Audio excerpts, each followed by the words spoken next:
Greetings, blessed love, welcome, Tenestalin, Wagwan. Welcome to the first episode of INI Reason podcast. My name is Sinai Fleury, and I'm going to be joined in the studio every week by my wonderful co-host, Mr. Asher Heights. Blessed love and greetings, give thanks to life. INI Reason podcast, give thanks to life. So for those who don't know, INI Reason is a weekly podcast that we're happy to be a part of. Yes, where we're going to be discussing all things related. Reggae. Yeah, reggae. Yeah, Rasta, vegan, Ital, and things that affect INI as a people and as a community. So it's just a platform for us to come together and discuss things that happen to us, but we don't normally have a voice. Our story, yeah. When things are happening, like, you know, in the Rasta community, it seems to be like everyone else is talking about it, but we ain't got a platform. Except the people who it's happening to. Exactly. Yeah, so true. This is INI Reason, and we would love for you guys to get involved.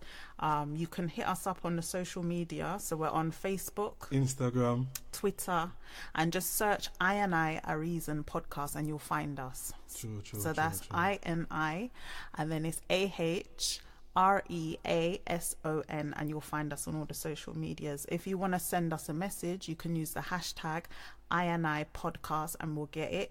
And Asher's gonna be sorting out. We'll have a phone line soon. The line soon forward, so just look out for that. But for now, link we up on Facebook, Instagram, and Twitter for the time being, and so on. We're making new one in due time. But we got to tell them about the email address as well, where they can email us. True. So the email address is iniareason@gmail.com. Yes, that's iniareason@gmail.com. So you can send your emails through with your send comments. Send them. And we will get into it. Aye. February's been a cold month, isn't it? Yes, blizzardly. What's that thing they're calling it on the news? The beast from the east. Beast from the east. Judge, I know, man. I tell her. Yeah, it don't feel. No, INI not feel what of them place. No, them thing as a reminder for all the INI people for make know say we don't belong at them place, yeah. And we're fine with the sunshine, because sunshine is our thing. Yeah, you hear that? Yeah, man. We're not for there. No, we're not for there. All right, so that's enough talk about the beast from the east and the cold weather we're experiencing here in the UK. We're going to bring you some nice warm vibes. We're going to talk about the month of February. Yes, sir. And in Jamaica, traditionally, the month of February is what, Asha? Reggae Month. Yes, so it's Reggae Month, and some good things happen this month. Yes, sir. In the reggae world. First and foremost, those who don't know, we've got to say a massive congratulations going out to living legend, legend. Light us up. Yes, Bunny Wailer. So he's the last living Wailer. As we know, Bob Marley is no longer with us and Peter Tosh is no longer with us. But Bunny Wailer received a Lifetime Achievement Award from IRI FM, and that was given to him on the 11th of February. So he attended, and there was also performances on the day by Marcia Griffiths and U-Roy. And I heard that Bunny was really, really happy to receive that award. Yeah, man. I want to say great job and big shout out to IRI FM for even, thinking about these things, because many people seem to think about these things too late when time the people them gone. Then they must say R.I.P. They must say, oh yes, this person's a legend, and wait. When Wailer was there, they never do nothing at all, and never show no appreciation of at all, and them leave the earth wondering if they were loved, and that's not a good feeling to have. Well, give thanks, IRFM. The point that you're making there, it kind of leads me on to a question that I always ask. I'm like, do we honor like our legends enough while they're living? I don't think so, especially in the reggae music industry. I feel like we kind of take advantage, and then it's like when they pass away, we're like, oh, they were so good and they had a lot of good music and stuff, and I feel like we need to be doing it more while they're still here. While they're alive, they're neglected. They use and abuse and basically get milked for whatever them have, but they themselves don't get no kind of, nothing from it back. There's no return. Them give them all, them sing out them throat, them go up on tour, them not eat right now, sleep right, and give us all these great songs to comfort us in whatever emotion we're going through, and yet still nothing at all. Them leave broke, them leave empty, them leave with some illnesses and all these things, and it's like, you know, them family left not taken care of. Yeah. It don't look good. Yeah. No, it don't. And then look if we think about, like, say, the last 10 years, like, we've lost some real big legends in the reggae music industry. Too many to mention. And it just seems like, I don't know, like, for Bunny Wailer to be getting a Lifetime Achievement Award, it's a good look. But I'm like, he's been the last living Wailer for years. Years, yeah. You know, for years. So shouldn't he have got a Lifetime Achievement Award before then? Judge, no. I don't want to be too. I don't want to be too critical. Maybe he has received one before, but I never heard about that one before. Nah. It's good that REFM are acknowledging him. And you, like I said, like before, in 2017, they gave the same award to Jimmy Cliff. So they are doing something to honour the legends that are still here, it seems, which is a good thing. And at least they've started. Yeah. And the actual person they've started with is a person who's living. You know what I mean? And that's someone who they're gonna start honouring even more dead people now. But let them start with someone who's here and living and breathing and still, from my knowledge, still doing music and give thanks. Yeah, and we must say big shouts out to Bunny Wailer for all man, that he shout does. out, man. But not just musically as well. He's like, you know, he's one of, you know, the elder statesmen in the Rasta community. He's always vocal about issues, and he ain't afraid to kind of talk up for INI. You know, and bun them out certain ways. He's a real patriot, you know? A real patriot, yeah. Yeah. Bunny Wailer, congratulations on your Lifetime Achievement Award from IRI FM. So that was in the month of February for Reggae Month. Reggae Month, yeah. And then also we had the Bob Marley celebrations, because it was Bob Marley's Earth Day on the 6th of February. That took place at Hope Road, 56 Hope Road. It look well from what I'm seeing from my phone, from Instagram. Looked like it was a lovely turnout, and everyone was blessed and everyone was upful. Yeah. Those celebrations always seem to be, you know, full of vibes. Yeah, man. And then we can't mention Bob Marley's Earth Day without mentioning Dennis Brown's birthday as well. Dennis Brown, same way. Same way. And also Bunny Ruggs. And Bunny Ruggs from Third World as well, who sadly yeah, passed away as well recently. So 3 giants, another thing, you know. Yeah. Can't really go a day without them on the music. You get me? So them on the forever live on. Even though the flesh is not here, you don't know the works and the great spirit within the music is still here, same way. So we give thanks for the great works, you know. Rastafari. Yes, And of course, like, I was just thinking, I'm sure for the month of February there was a lot of stuff going on. We're talking about Reggae Month, but then also recently, I think like last year December, Michael Prophet passed away as well. Yes. So we got to say condolences to his family, his friends, everybody Rastafari. who knew him and his fans. Yeah, man. R.I.P. Straight. You know, great one again. Same way. I even met him in person. Yeah, and shout out to him brethrens them and him sisters them and him, like I said, him youths them. You get me? I say the whole family. But I remember meeting him in the studio, run by Getterman Studio, you know, in a Shepherd's Bush, you know. Yeah, run by Jasbo. Jasbo was the person who make I meet Michael Prophet in a real life. Yes, I give thanks and shout out, you know. Yeah, so man. what was he like? Do you remember, like? He was jovial. He was like a person where he just want to see all a joy and a laugh. You know, and so he was giving jokes and talking about performances in different parts of the world and people who he's met and different artists, and it's a good vibes. You know. That's music, reasoning and holding a vibe and smoking and giving thanks. Man. He'll be greatly missed, man. Yes, sir. Rest in peace, Michael Prophet. Right us up. Right.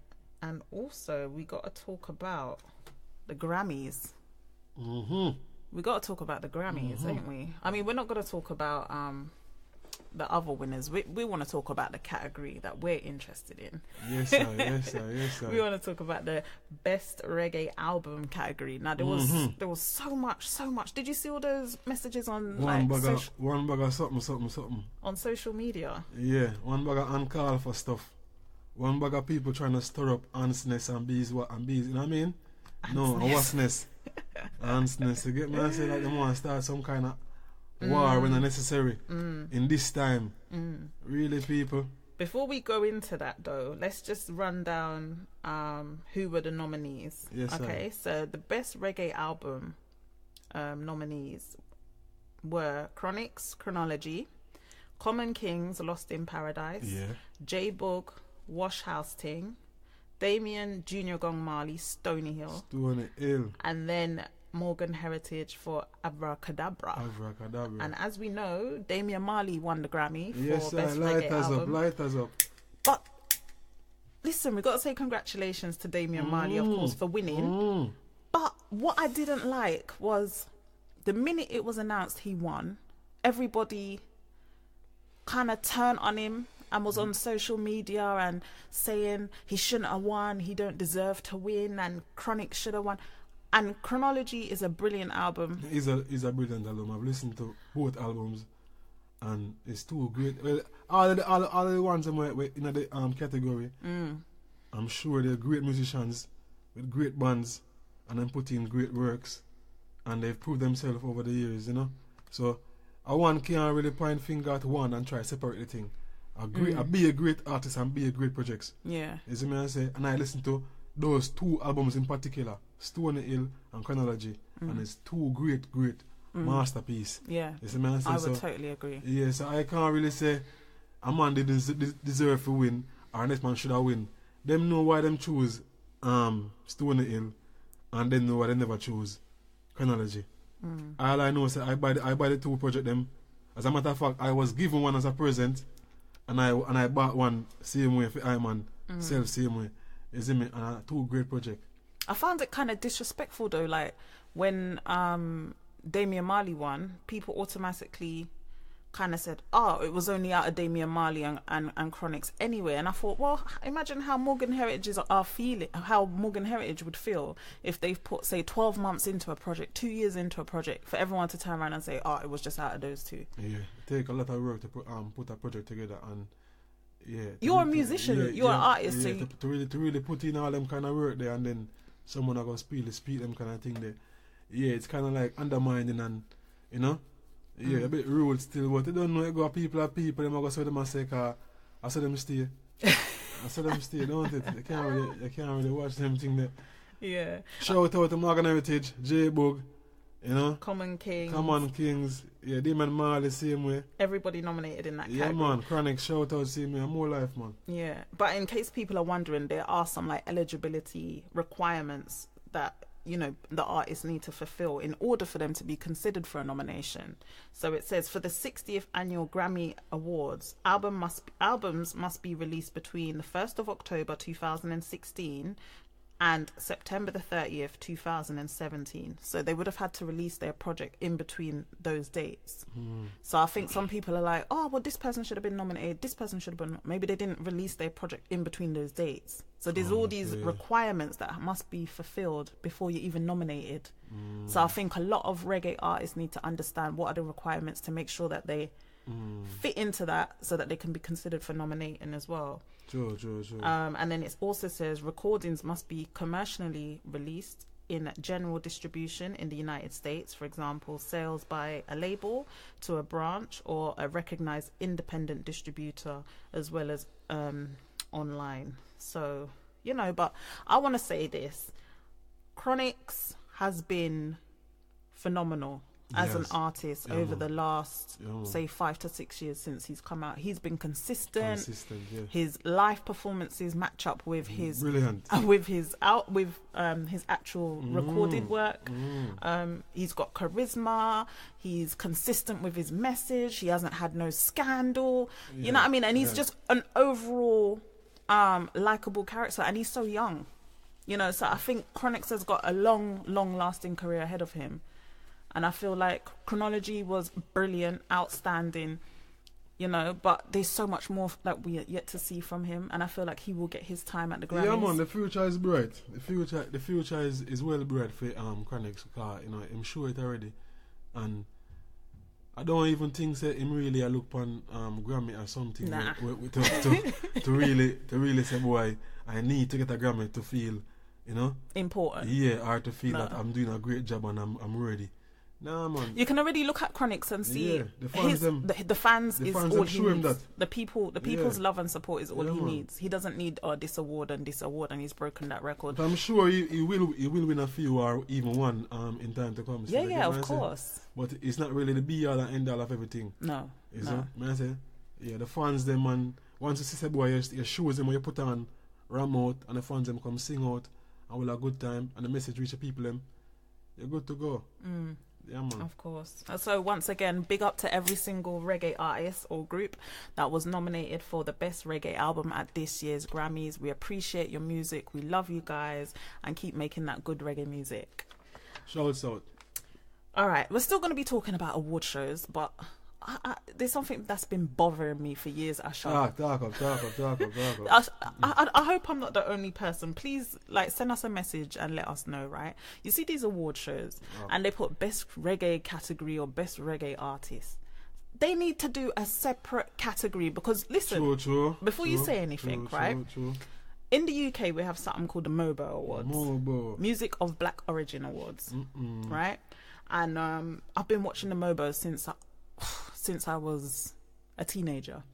I even used to record it when I was younger because I just love music like that. Yes, but they need to sort out the reggae category. You can't say it's best reggae artist, and then when you look at the nominees, you've got 4 dancehall artists, and then you just fling in one reggae. That's not reggae. That's not reggae. That is not reggae. Kanye King, I appreciate you for setting up the MOBO Awards and everything is achieved, but come on, the best reggae category is always got 4 dancehall artists or 3 dancehall artists. And if it's a platform, music of black origin, you must be able to differentiate between what's reggae and what's dancehall. You can't just group them all into one category. True. You know what I mean? I will agree with the hype on that one day. Because it's kind of, we all, alright, here we go. From a cultural point of view, going to the root of the thing, we all know, say, reggae is what was played in dancehall. We all know this, you know. And who don't know, reggae is what was sung, performed, and played by a sound system. Artists come through and sing reggae music in a dancehall. So that's where the term dancehall come from. It was a hall, it was dancing, listening to reggae music. Teach. But as time goes by, it kind of build its own thing, and people start kind of gravitate to that name and to that certain kind of sound. You get me? I say. So in time now, people know say Bounty Killer, Beenie Man, Movado, Cartel, Assassin, all them kind of people they come forward. A dancehall music, and then you have a voice. You have Sizzler, you have Capleton, you have Anthony B, you have Louis Culture, you have Luciana, Ghana Silk. That's reggae music. But in this time, day and age right now, it builds its own vibes where you can differentiate and say, well, you are dancehall deserve its own category, and reggae music forget its own category and make the thing more, official. Yeah. I would totally agree. For years, and I've been doing a little bit of research, right? And then let's go back to the MOBO Awards in 2003. The best reggae artist winner was Wayne Wonder. In 2004, it was Sean Paul. In 2005, it was Damian Marley. In 2006, it was Sean Paul again. In 2007, it was Sean Kingston. In 2008, it was the Gully God, Movado. In 2009, it was Sean Paul. In 2010, it went to Egyptian. In 2011, Alba Rosie. 2012, Sean Paul.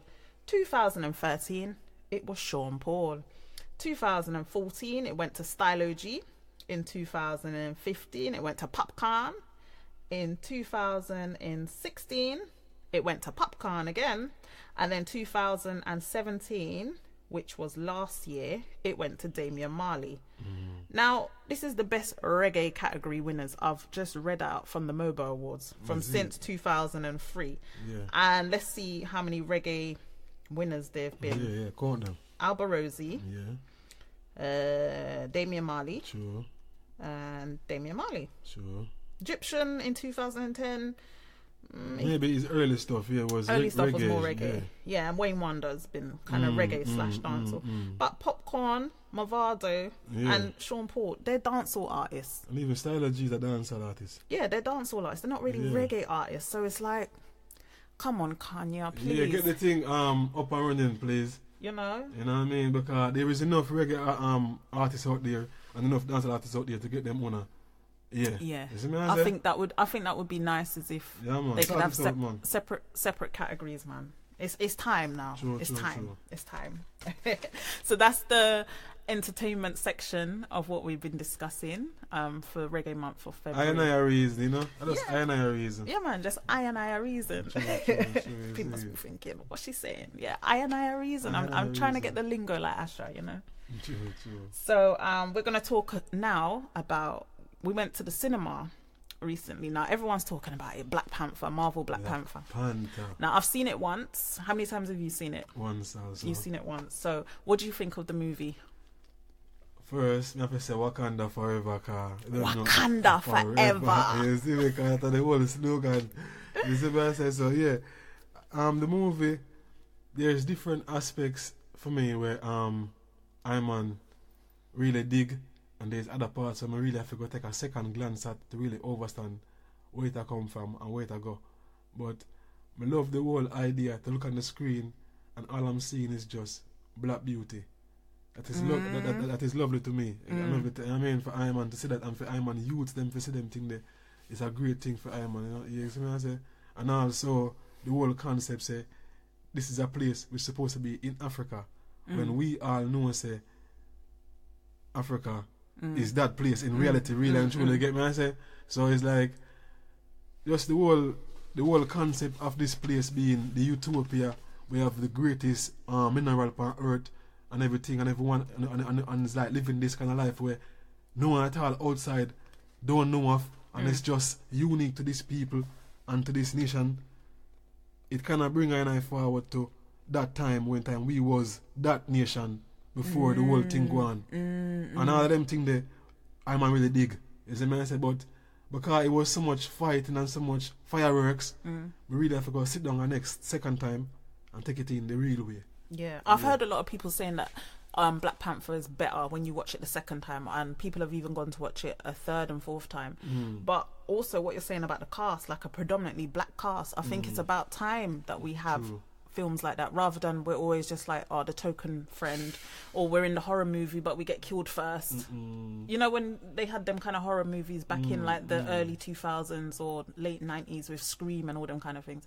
The black character in the whole film, they get killed within the first 2 minutes. Is it? So it's kind of nice that we've got a film that is predominantly a black cast but also has a black superhero. I think that's important because very important. When I was growing up, there wasn't no black superheroes. Like my brothers would like Mr. T. Yeah. That was their superhero. True. They weren't into Spider-Man and Superman because they didn't, they would watch it, but it wasn't really their thing. But my brother liked Mr. T. He loved Mr. T. And then when Ghostbusters came out, he loved it because there was a black man in it. There was a black man who was a Ghostbuster. Yeah. Do you know what I mean? So I feel like for this generation of children, especially with all the comics and there's Spider-Man, Superman, Batman, Captain America, all these superheroes, but they're all white. I feel like it's nice that there's one that black children can look at and say, I want to dress up as Black Panther. You know, because he looks like me. Yes, relation. Yeah, they can relate. They can relate, you know. Great vibes, you know. Even the director who directed the movie, I was watching what he was saying about the whole making of the film. Oh yeah, and it was quite interesting. Ryan Coogler. Yeah, it was quite interesting. That's the way where he was coming from and what he wanted to convey, and I think he reached home with it still. Man. I mean, for him, I think he's 29, and this is his third movie. So his first movie was Fruitville Station, which was about the shooting of an unarmed African American man, and then he did Creed, which was the boxing film, which also starred Michael B. Jordan and Sylvester Stallone, and now he's done Black Panther. So he's a director for us to look out for, and I think he's only still about 29. Give thanks to life, you know. Yeah, we need to tell our own story. So it's a great time to get producers and directors who are, you know what I mean, looking out for INI in that kind of way. You see me I say, not just jumping on the bandwagon and following the crowd. You see me I say. Yes, I give thanks. Oh, and also we was talking about the the cast. I forgot to mention the girl who plays Chadwick Boseman's sister, Letitia Wright. Yeah. She was amazing as the younger sister man, with all the cool, techie stuff Yeah. and and then we had as well Winston Duke. A lot of people have been talking about Winston Duke. Yeah, he's quite humorous. Yeah. It's quite humorous, Yeah, you know. yeah. You kind of bring a kind of look at joy to the movie in that way, make you laugh. Yeah. Yeah. Yeah, there was an absolute good cast, and there was also John Carney, and then his son as well was in the film as well, Atandwa Carney. So there was like an actual father and son playing, acting in it as well. There was just so many, good characters, and I feel like the imagery was just brilliant as well. Man, yeah, man. I think it's worthwhile to go see even a second time in the cinema. It's powerful, yeah, man. Yeah. Who was your favourite character apart from Lupita, of course? Apart from Lupita, Lupita was the one. But yeah, I really like the character where the next Empress play as well. Denai. Okoye. Okoye. Like the warrior woman. The warrior Empress who is a defendant of the nation at all costs. You see me, I say she not really ramp nor play. You see me, I love the character also of Michael B. Jordan, the warmonger. Yeah, the Killmonger. Killmonger, the warmonger, correction. Yeah, the Killmonger. He was real like rebellious and fiery. Yeah, man, and he said certain things that needed to be said. You see me, I say, and also I think the whole cast did do them thing. You know what I mean? There wasn't really much action from Angela so much, but we don't say she was playing a role where it wasn't really much about her. It was more the Black Panther, so we understand the vibes. Yeah. You understand? But yeah, great vibes. Yeah, great movie, and I think everyone needs to go and see it. And bring your children to see it, even if you're not really into a Marvel thing, just for your children to see someone that looks like them, I think is important in terms of like building confidence. And it's like I'm in my 30s and I'm talking about when I was young. You know what I mean? My brother had Mr. T.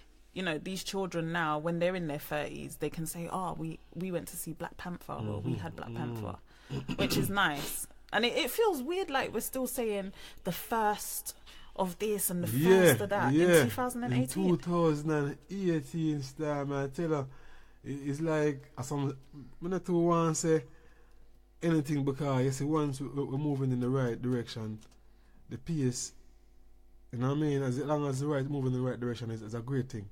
You know, but I feel what you're saying, we should have really advanced way past this already. You know what I mean, considering much time and thing, but I think everything within the time still. True. Everything within the time. True. You know? Nothing before time as well. Yeah, man. Way, you know? Definitely. So if you ain't seen it already, guys, please go and support Ryan Coogler's Black Panther, which is in cinemas worldwide now, and it's also broken loads of records as well. Man. All the record I get broken, man. Yeah. So congratulations to them. Yeah, man. And Wakanda forever. All right, we're gonna have to put on our serious face now. We've done all the light-hearted thing. We have to get serious now. Yeah, man. So, like I said, INI reason is to discuss, entertainment news and things that's happening in the reggae industry as well, but also what's happening in the Rasta community. Because as Rastas, like you said, we're normally shut out of the conversation when people are talking about us. You know, they kind of just, leave us to not, have an input. If we do, they don't really take our voices that seriously. But there's something I want to touch on. So there's this news story that came out in February as well. And this was about the Prime Minister in Antigua and Barbuda. So the Prime Minister, Gaston Brown, he's issued an apology to the Antigua and Barbuda's Rastafarian community for what he said was decades of persecution and abuse that they suffered at the hands of the police. He said, basically, he expressed his regret. He expressed his regret. Sorry, I'm reading this. That, Rastas have been persecuted and brutalized for a number of years. And he says he seeks to decriminalize up to 15 grams of cannabis for personal use. Now, this apology came while he was in Parliament, and he's now talking about amending a bill on the misuse of drugs bill in Antigua and Barbuda. But he's issued an apology, especially for the Rasta community, for the years that they've put up with harassment and stuff from the police over there. I mean, what do you think? Do you think, as someone who was born in Jamaica, grew up in Jamaica, do you feel like Caribbean countries and nations tend to be a bit prejudiced towards Rastas? They like harass them and stuff. Boy. This you see, this subject is a very touchy subject, because it's like, you know, if we leave the use of marijuana out of it, and we just discuss how police and society, in general, in the Caribbean countries, treat Rastas, like, do you feel like other Caribbean nations should also be apologizing for the way they've treated INI over the years? I think they should apologize, because there's not really much more they can do than to apologize. And to apologize is really the first act of whatever else is to come. Doing all sort of thing where it's like showing some kind of prejudice towards the look, the lifestyle, and all because these at things. one point they used to cuss Rastas. Yeah. Like, let's not go around the thing. Like, I know they used to cuss Rastas like nuff, and be told about your locks and your hair's dirty, and they used to even cuss us about the food we used to eat, because we was all Italists, which is vegan now. Everybody's vegan. I'm plant-based. Yeah, everyone are vegan now. Everyone I eat plant-based diets. Yeah, but it was Ital. Of course. Like 30, 40, 50 years ago, Rastas were Ital. We've always been Ital, and that's the diet that we've always had. Yeah. And we was cussed and said, we're gonna drop down, you're gonna dead, how can you not eat meat, and you see, things like that. It even go further than even cuss, because them used to kill Rasta.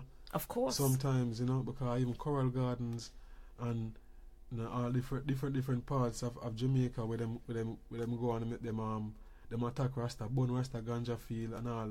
Even food fields get burned same way. Children and mothers and children have to suffer for days, while partners that are jailhouse for look small misdemeanors. You see me, I say them shield them with grass buckle, shield them with whatever them can find. You know what I mean? I Rasta have to live and hide in a gully and live all a certain way, and it's like, you know what I mean? All because you just choose to live your life in this way and be who you are and praise the ever living one. You see me, I say all this discrimination, all because of that.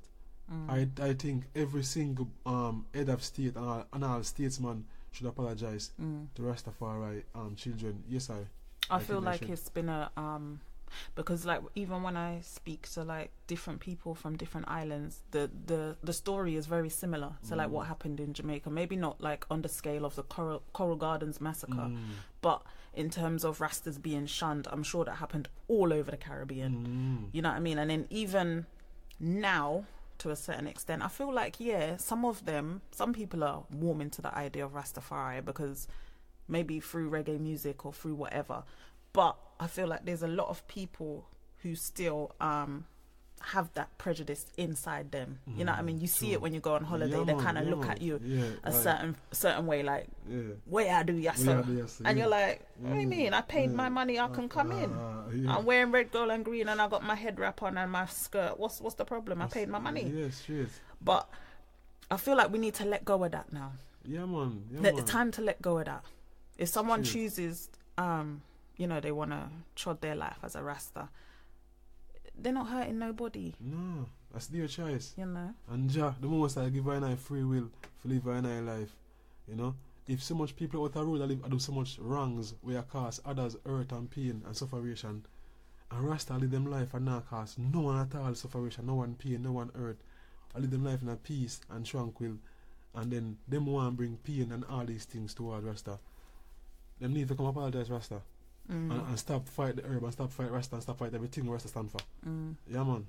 And it seems to be weird, because it seems like everything that Rastas have been saying for a long time, like even like what my mum used to say about the foods that we eat. Like, you know, we was brought up on Ital, so I've never ever eaten meat or fish because I was raised as a Rasta, and my mum gave me Ital food, the good food.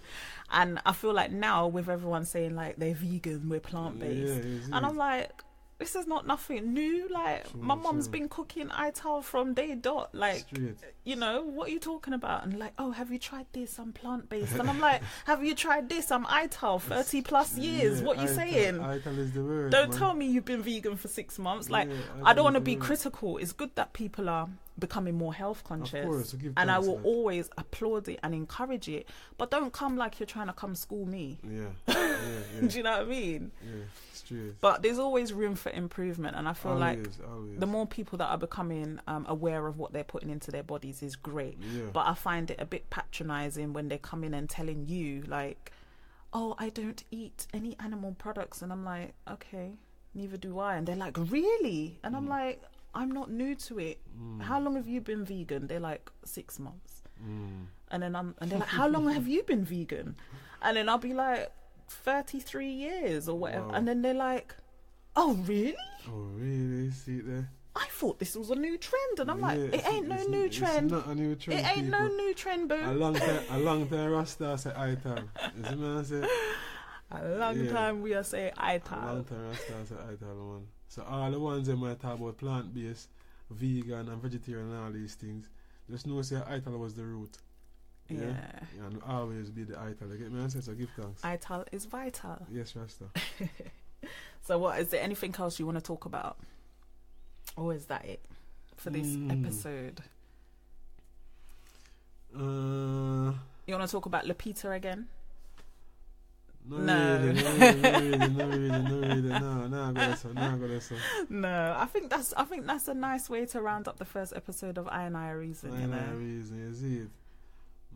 It's been I've really enjoyed it. True. And I feel like we've hopefully spoken for, you know, what I and I stand for, and I feel like, you know, this is the start of something good. True. You know, and I said, I would encourage everybody to get in touch with us on social media. Just look us up. It's I and I Reason, and is spelled AH, so it's INIAH Reason, REASON. Find us on Facebook, Twitter and Instagram, and you can also email us your comments, any topics you want us to discuss. Email them all to us at INIAreason@gmail.com. So that's INIAreason@gmail.com, and we will have the phone line soon, so you guys can send us WhatsApps and text message and call in if you want to call in and send voice notes to take part as well. We welcome that. So give thanks for listening. That was the first episode of I and I Reason with me, Sinai Flary, and my wonderful co-host. Bam bam bam bam bam. I'm full. You don't know the cup full. As I say, Asha Ice in the building, man. Give thanks alive. I mean, I say to all my fellow Jamaicans, I want the island to cease from all the violence and all the crime we are going and living in love. Because you're lovely people, and you know the world I look at you, and I lead the world. So if you know, say, just live in love and live in peace, and the world will follow. Stop the crime and violence. See me I say, and live in peace and unity. Of course. Selassie, Rastafari. I. And I Reason. And I'm not Jamaican, but as a fellow black person and as a fellow person from the Caribbean nations, I want to say Jamaica, that is the certain parts that are under state of emergency, man. Put the knives and the guns down and live in love and live in peace. You guys are beautiful people. You're strong. You're talented. You know, there's no need for the violence. One love, we say it all the time. I and I Reason. Give thanks. You was listening to I and I Reason with me, Sinai Flary, and my lovely co-host Asha Heights. You know, give thanks to life. We'll see you again next week. Same time, same place. Rastafari. Easy.